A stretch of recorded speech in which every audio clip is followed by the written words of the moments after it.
Hey everybody, it's Chris from CSS Tricks with our video screencast number 4, where I'm going to talk about forcing a scroll bar, specifically a horizontal scroll bar. This is something I've covered before with just some code examples on CSS Tricks, but it's one of those things I think that could really benefit from a visual, so we're going to take a look at it here. This is a simple little website. You can see here all of this content fits on one screen, and I guess you'll see what I mean by that in a second. Let's take a look at the code for this site. Typical header stuff. Then the first div you see is a page wrap, just like in our last podcast. How we kept everything centered was to put it in a page wrap and center the page wrap. Here's the CSS for that right down here. This is when you have auto here, that's the old centering trick for keeping all your page content centered. Then there's a header and the main content area, a left column and a right column. Pretty simple stuff. Let's look at that site again in Firefox. All that content fits on one page, and since it's centered, you can see as I resize the browser window, narrower and wider, that content stays centered. Well, I've worked up a page 2 of this so that instead of just having one little short paragraph here, it's got one big long paragraph. So let's click over to that. Yep, you see this big long paragraph now.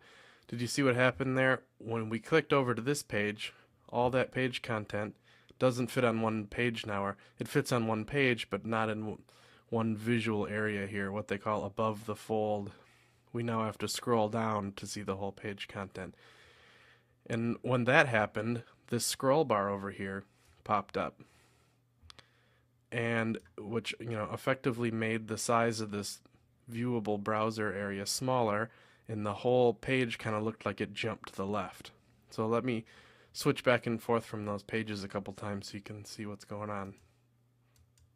That's the jump I'm talking about. It's about, I don't know, 8 pixels to the left and right or so, which is, half the distance of what the width of this scroll bar is.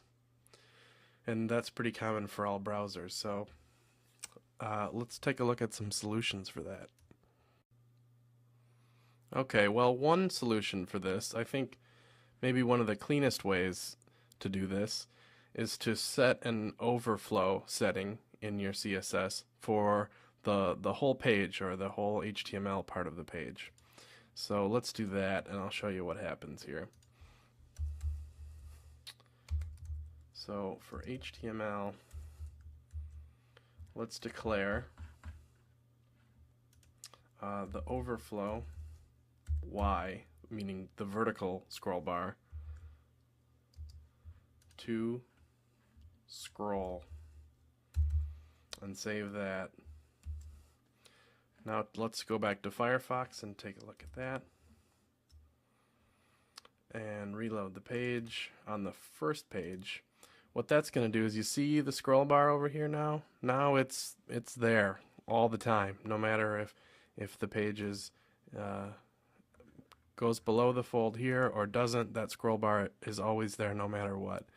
But, as we know, CSS doesn't behave quite the same way in all browsers. Let's take a look at some other browsers. Here is Safari.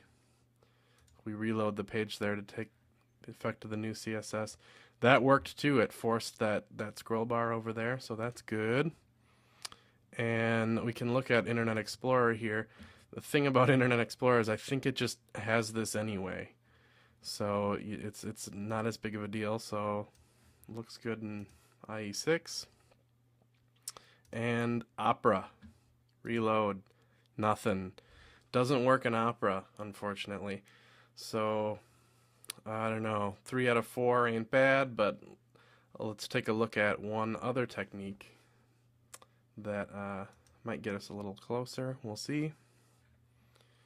The other technique, just as clean as this. Now, there's a couple other ways to do this too. One of them has to do with making a div that's the size of your whole window, kind of like a light box, and then adding a pixel margin to the bottom of it, which is, you know, just an unclean, unsemantic way of doing this. So I'm not going to show you how that works, but just to know there are a couple other options.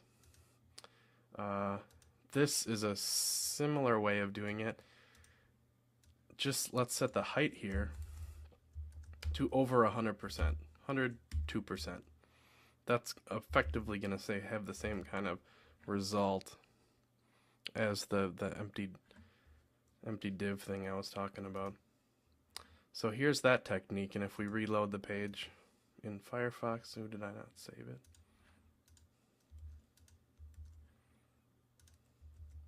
What we get is the scroll bar there, but we get the reason the scroll bar is there because it thinks it needs to be because of that, you know, the height is bigger than 100%. So that works, that forces the scroll bar, but then you get this little, you know, you have to scroll down for no reason kind of thing, which, you know, if you can live with that, that's another way to do it. The reason I mention is because here's Opera again, and if we reload, it works in Opera.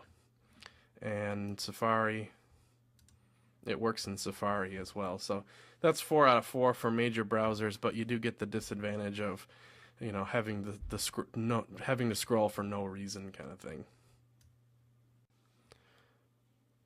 Just before I quit here, I just noticed, and you probably might have saw it earlier, this little egregious markup foul right here.